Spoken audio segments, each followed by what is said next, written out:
The first question comes from Gaynor, and I take it she was reading through Isaiah. She kept coming across the word coastlands.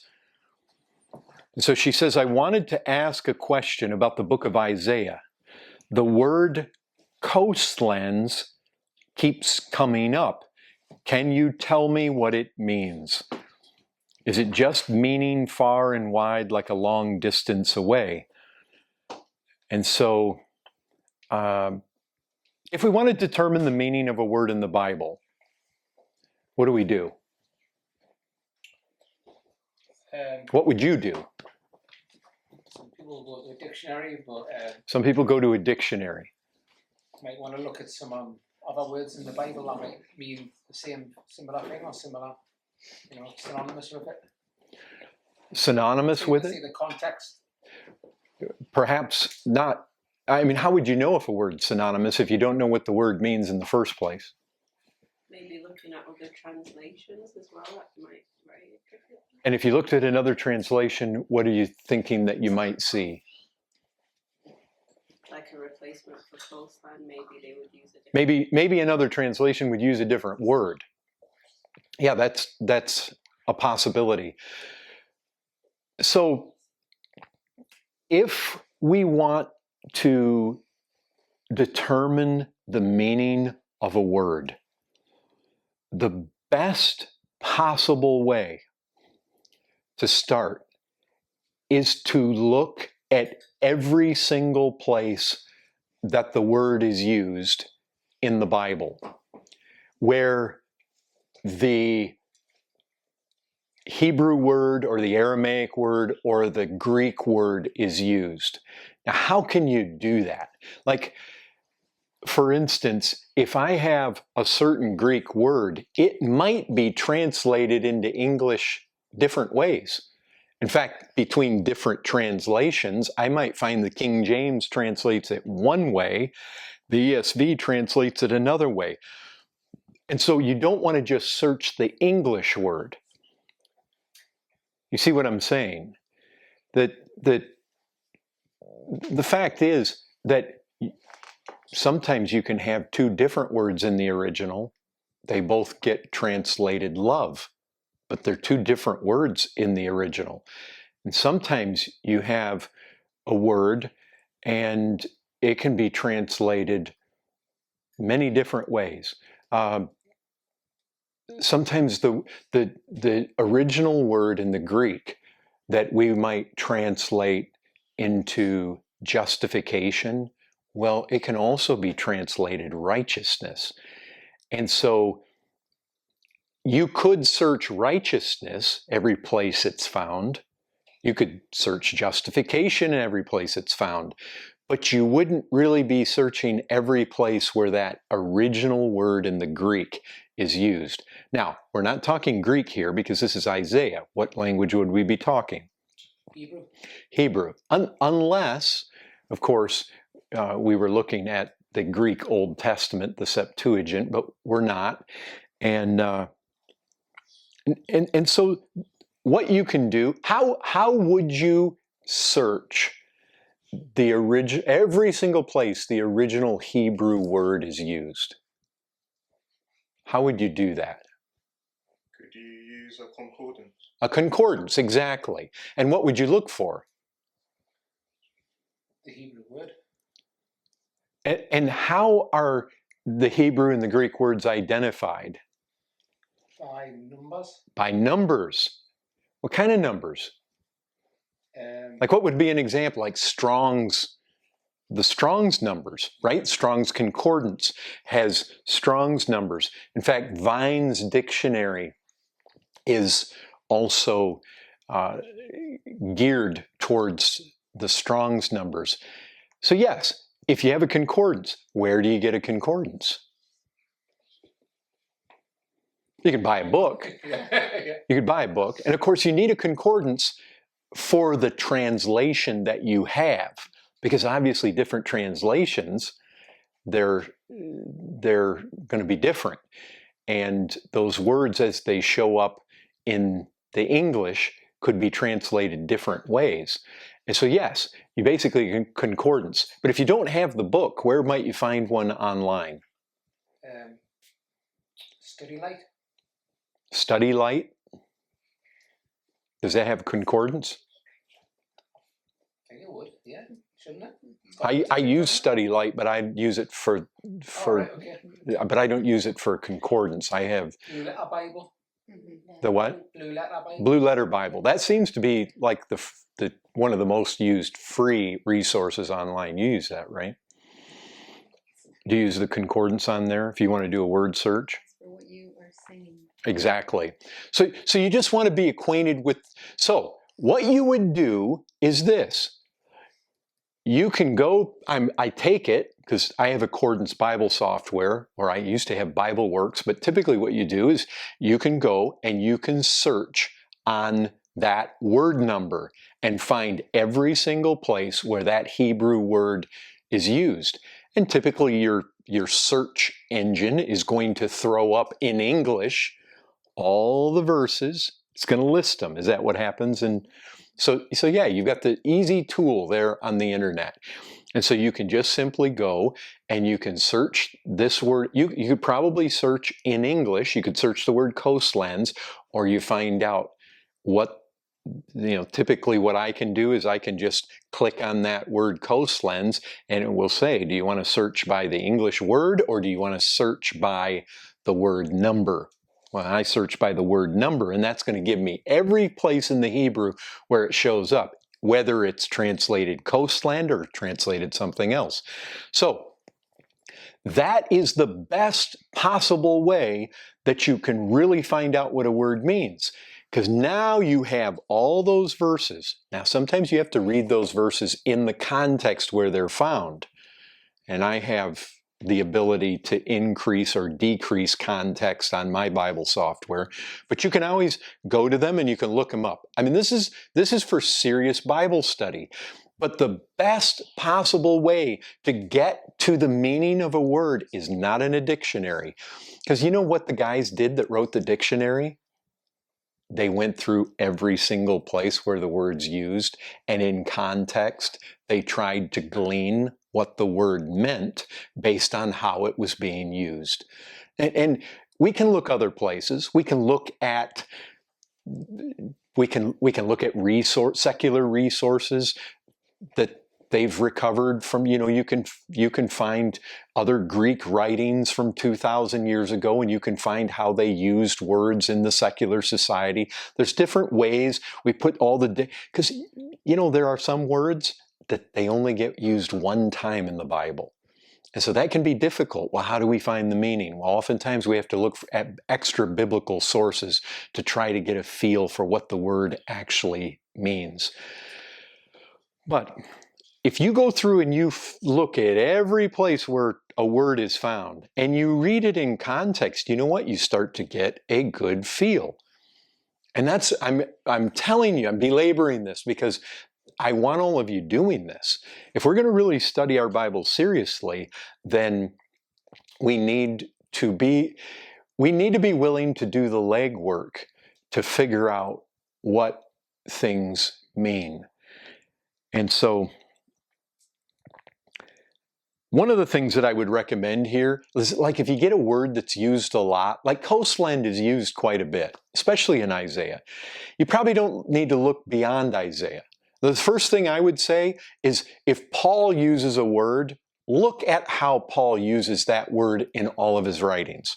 If you find that Jeremiah uses a word, look for that word all through Jeremiah before you go looking at it throughout the rest of the Bible. Stick to the book you're in first, and then move out from there as you need to. I mean, if your word's only used once in the book you're in, yes, you're going to need to look other places. But like coastlands, it's used all over in Isaiah. So listen to how it's used. Isaiah 11:11. In that day, the Lord will extend his hand yet a second time to recover the remnant that remains of his people from Assyria, from Egypt, from Pathros, from Cush, from Elam, from Shinar, from Hamath, and from the coastlands of the sea. So what does coastlands sound like it means? the lands at the coast, right? I mean, anyway, as an English word.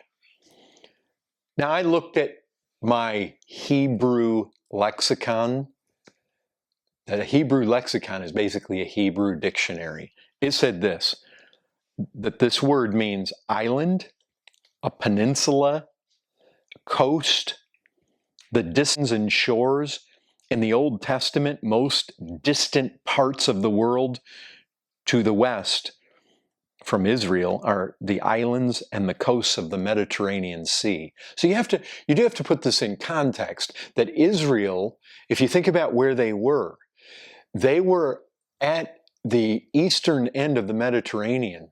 And so the idea of coasts being out there, people's living, massive amounts of population would have been on the coast, coastal cities.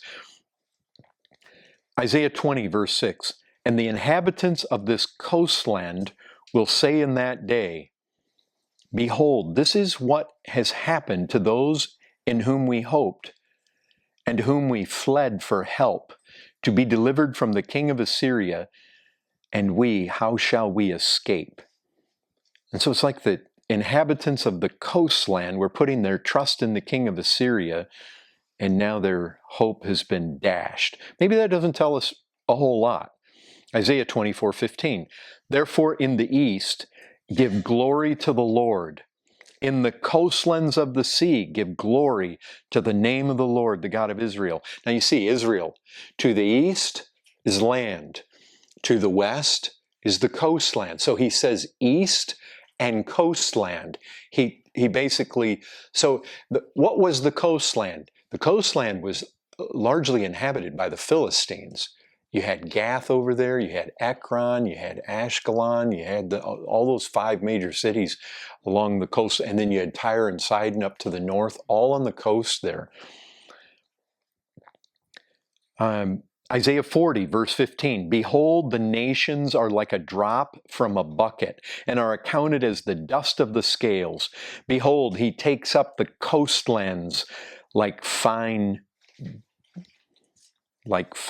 dust, the coastlands. So he's talking about all the nations and the coastlands, almost like the coastlands are separate from Israel.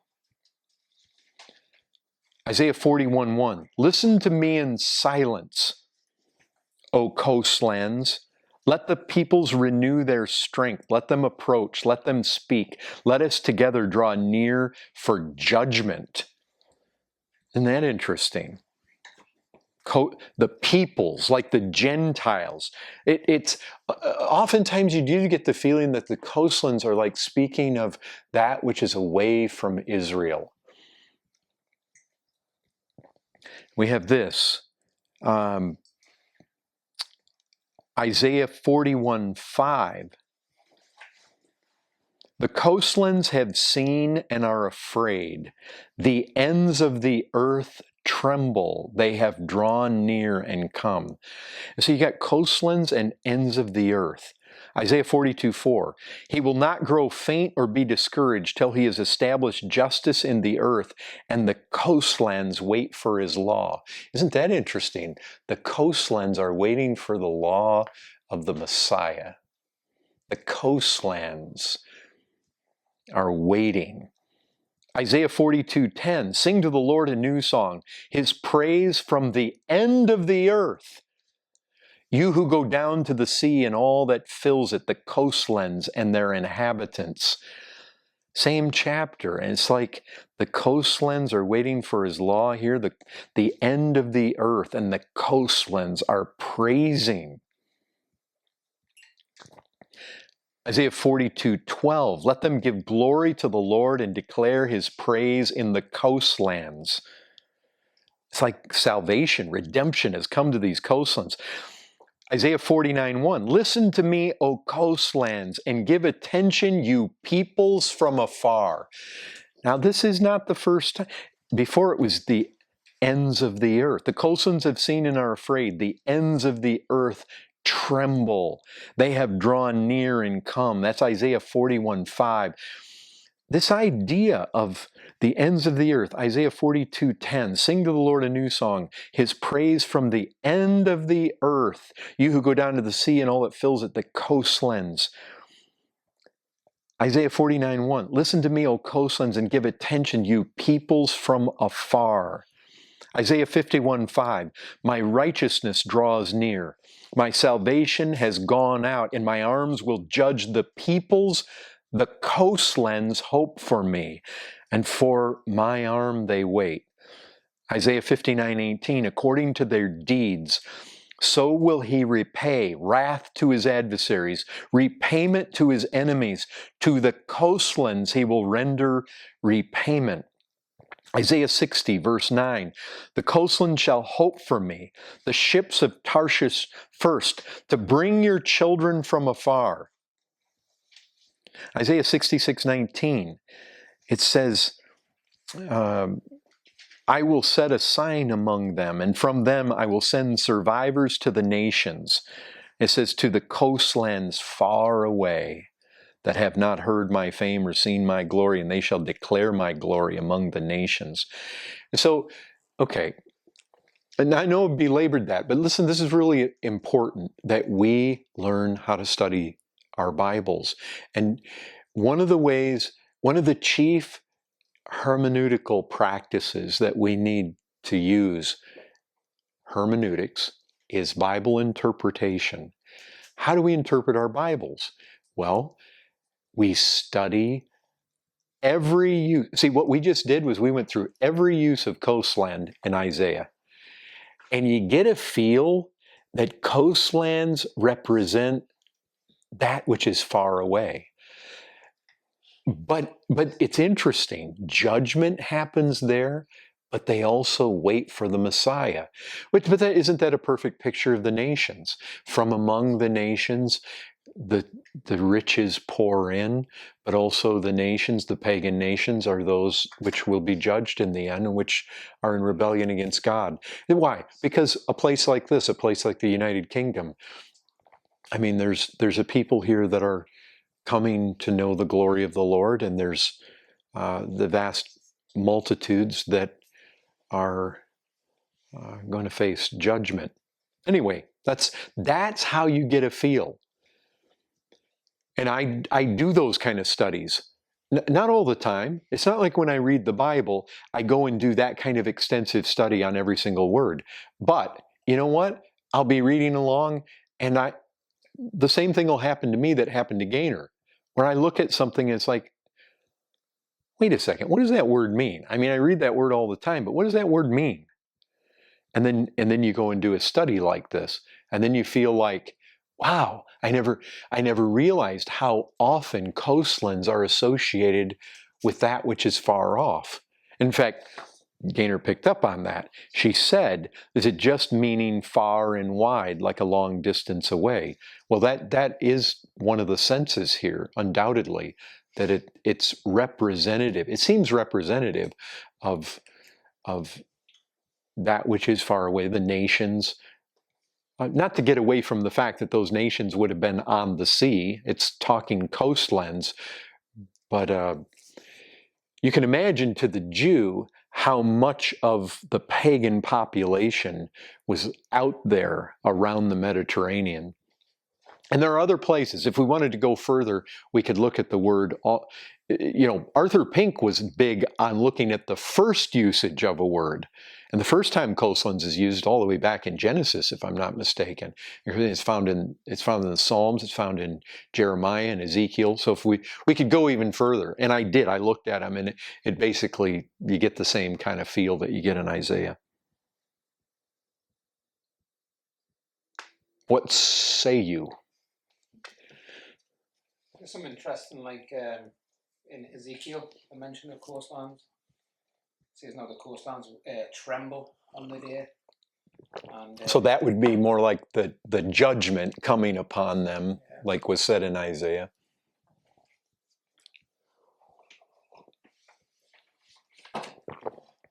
Okay, well, we don't have to belabor that, but it is good. If you don't know how to use the Blue Letter Bible, you should explore that. Study Light. I use Study Light mainly for commentaries, but I suspect that you can do some of the same things.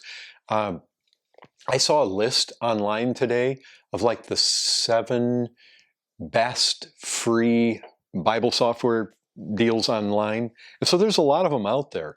So the tools are there. The internet just gives you massive ability to be able to study your Bibles. And you should, and if you don't have that, then it's good to, I remember, I don't think it wasn't because we didn't have internet. It's just you like books, right?